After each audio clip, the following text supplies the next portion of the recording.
The Kick-Off Breakfast Show.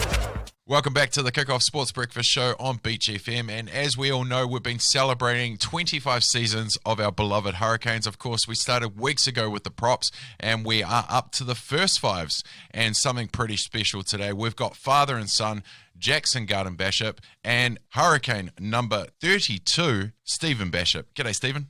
Good, Damian. Morning. How are we doing at this time? Oh, really good, thank you. Everything's going well after lockdown. Can't complain, really. Awesome. Now, I know. You had a couple of those early years with the Hurricanes, but before you even got to our fair region, mate, you're quite the journeyman. 80 games for Canterbury, 70 odd for Otago. What did the professional era do to your career that you'd already had a good spell? Well, actually, to tell the truth, it made me more professional. I was really blessed, fortunate, 9 years amateur. Grizz picked me as a 20-year-old in 86, the year after we lost the Shield to Auckland. This was Canterbury. Wayne Smith had gone to Italy. It gave me the big chance, and it was one of those situations where I'd gone from bunking school and watching the team from the terraces to actually being in the changing room with Robbie Deans and Warwick Taylor and Don Hayes. But they really took me in and welcomed me and made things easy, really. Awesome. Continuing on with those early years, mate, at Canterbury, did you get to play much ball with your brother? Because, I mean, my best mates are brothers and they were fantastic at the high level together. Yeah, I got in that year, and then Graham was sort of on the understudy to Preston, and obviously there's Bruce Deans, there was Alan Lindsay, but then he was taken in '87 from the Colts straight into Japan tour with the New Zealand 15. They and ended up playing first five, ironically. So he sort of leapfrogged us and sort of went straight from Canterbury Colts to the All Blacks. And then I had a few trials.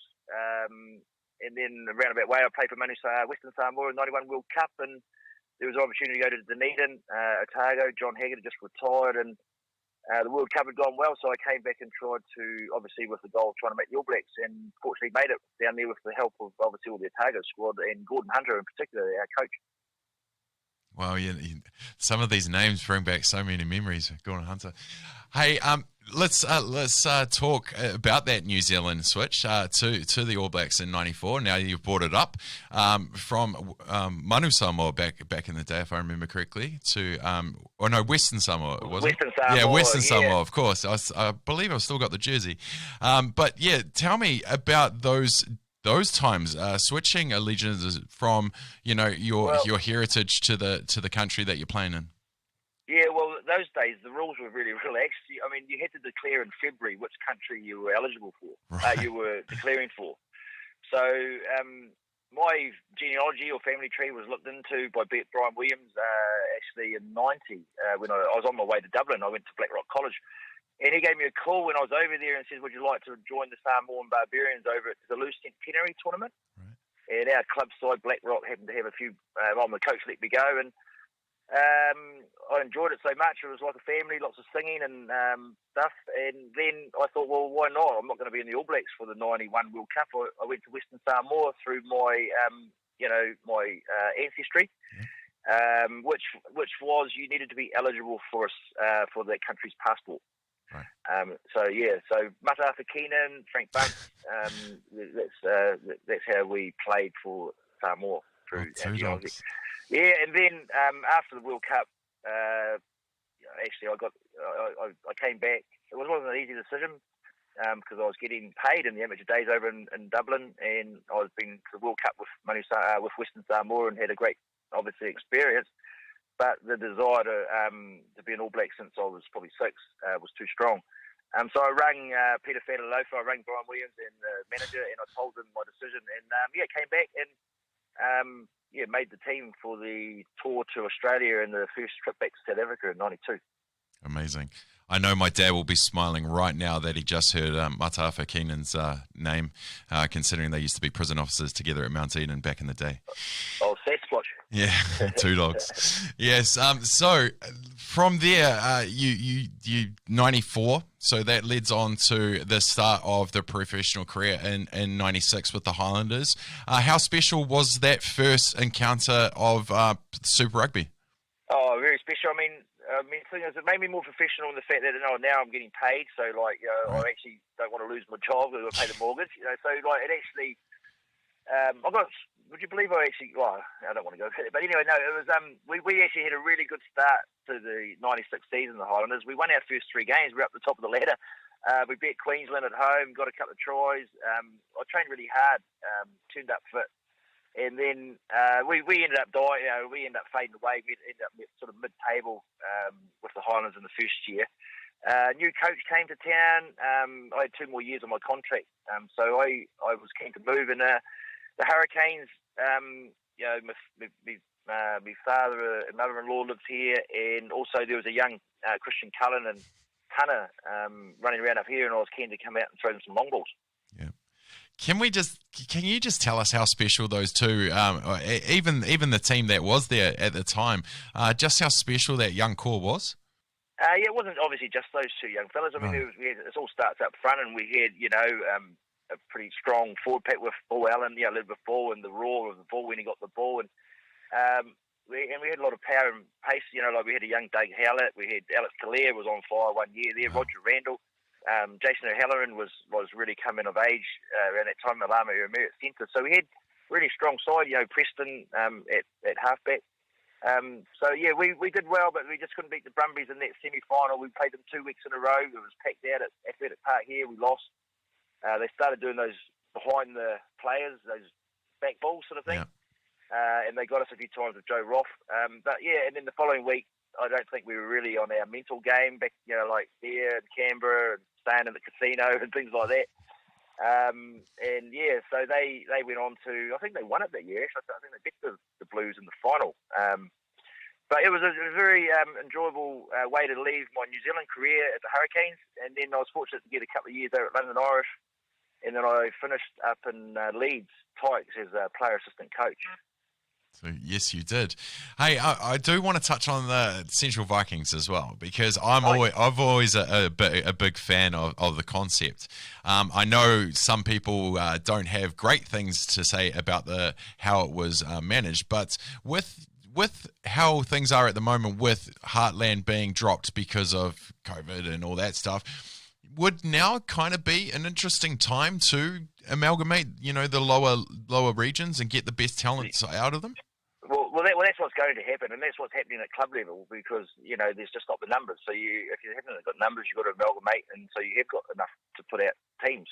And unfortunately, grassroots rugby throughout New Zealand is not as strong as it used to be by any means, because there's work and all that, and a lot of the focus from the union has been on the All Black brand.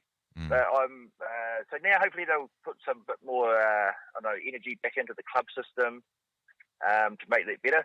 Well, the Central Vikings was the forerunner to the Tasman, So the thing is, the main reason it didn't work was political reasons between Hawke's Bay and Manawatu. Right. And when you amalgamate, half of them lose their job, chairman, president, there's the committee half. So, and financially, we won the second year. The first year we got towed up by Northern. They were a star team. We were a team of stars, and we weren't focused. And they beat us twice. They did us in the final up in Whangarei, and they were well-deserved winners. Young Mon Berryman, Howell, Dougie Howell, and obviously Glenn Taylor in that forward pack. But the following year, we beat Bay of Plenty, and we got the right to go up. But then, obviously, the financials and the stadium, they didn't let us go up. And I was off to London Irish, so I was okay. I'd done my job, but I was off. Well, I want to touch on the Samoa, New Zealand Samoa switch. Firstly, I can't remember, did you get to play Stephen against Japan? Sorry, you are Stephen. Did you get to play Graham against Japan in the 99 World Cup? Yeah. Well, so the thing is, it went from declaring in February to a 3-year stand down, which I thought was fair. Right. So when I played for the All Blacks, I declared in February. Obviously, I could still do that, but then it was a 3-year stand down when I got dropped from the All Blacks, which was basically we played Canada in the start of the World Cup year '95, and it was Mertz's debut and Cromfeld, and I was on the bench, and we had an All Black trial the week later. Right. Well, I got dropped. I didn't make the World Cup, and then they changed the rule to one country. So myself, Graham, and Waisaki Tutu, like Graham played for Japan. I went back to Manu Samoa by that stage, and and Waisaki went to Fiji and played in the '99 World Cup. So that's how we managed. So now no one was, and then we actually played Japan and Wales. They'd beaten us in '98, the year before, or maybe earlier in '99. We played in the Pan Pacific, and we went up to Osaka. And Jamie got a try in the last second, and they beat us in the warm-up games, but we beat them at the World Cup. So, yeah, it will never happen again, mate. No. You know, play together in the All Blacks and then played against each other at a World Cup. So that will never happen again because of the rules. That's pretty. Yeah. Well, that brings me to another question of mine. We've had some pretty stacked talent with origins from all over the islands that have only played 1 or 2 games for the All Blacks and then been dropped, have to go overseas, build your career that way. Yeah, Philo Tiete, for example. Exactly. Well, so do we need to see that change? Oh, definitely. I mean, sure. I mean, the thing is, it's one-way traffic. I mean, a lot of them are New Zealand-born or Australian-born islanders, Pacific Islands now. You've got Kiwis over there, second generation. Their parents went over, so they're actually Aussies and they're Kiwis, really. They're born here, but the ones that come from the islands and that, you should be able to go back and represent, like Inga Tugamala did. Like he came back and played in '99 as well. Yeah. But now, like for a guy like Philo, I mean he's finished now, but at the time he'd played 1 game and it was like it stopped him playing for Samoa, which is both his parents were born there and like his heritage. I can't see why after a short stand-down period they can't go back and put something back into there and help the team, be more competitive at the World Cup. Absolutely. And especially if they're making these debuts at, 22, 23, what are they supposed to do for the rest of their career? They've got to, every player, if they don't have higher ambitions, then what have we got?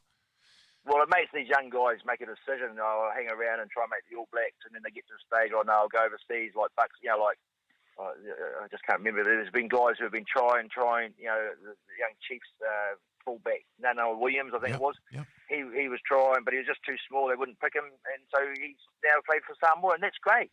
Yep. Why not? But he obviously didn't play for the All Blacks. So I mean, if he did get 1 game and then they didn't like him, then why can't he go and play for them? Exactly. It's ridiculous. Yeah. Right, mate. Well, you've developed into a coach, and you've been coaching over the last few years. But you've also got quite a clan under you. I know you're a family of 15, 8 and 2 at home. But you've got 2 of your young ones are now representing both jerseys that you wore. How special is that? Oh, very special. Yeah, blended family of 8. 4 of them have left flying the coop. We've got 2 daughters up in the Northern Hemisphere. They've actually been locked down a lot longer than us, but they're safe. Jackson's been in the Hurricanes for a couple of years now. He had a stint at the Rebels. He's been in the Lions for about 6 or 7 years now. So he's come of age. He's matured. He's had a baby, and he's really settled down. And he started playing his best rugby. He finally got his chance for the Canes with Bodie leaving, and then he broke his hand against the Sharks just before the breakdown, the lockdown. But yeah, he's looking forward to this new comp, local derbies every week. And then Connor, he's just turned 21. He signed 3 years with the Highlanders. He was down in Canterbury out of school for a couple of years, the academy at Lincoln. But he's come back to the Lions. He's had back surgery, but he's on the recovery and he'll be available. You probably won't see him in a Highlanders jersey this year, but you'll see him in a Lions one later in the season. In the ITM Cup or whatever they call it these days. NPC, I call it. Yeah, it's always NPC for me, mate. Definitely. Yeah. Hey, Bash, you had a stellar career, mate. You've had your ups and downs, but what has rugby done for you, and what are the memories that you're going to take away from it? Oh, wait, mate. Rugby has been a huge big part of my life, but since rugby I've had a lot of life experiences and grown.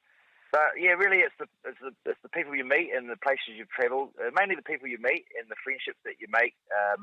And when we have reunions, it's just like we do wind back the clock and bring back, but the memories just come flooding back, and it's great.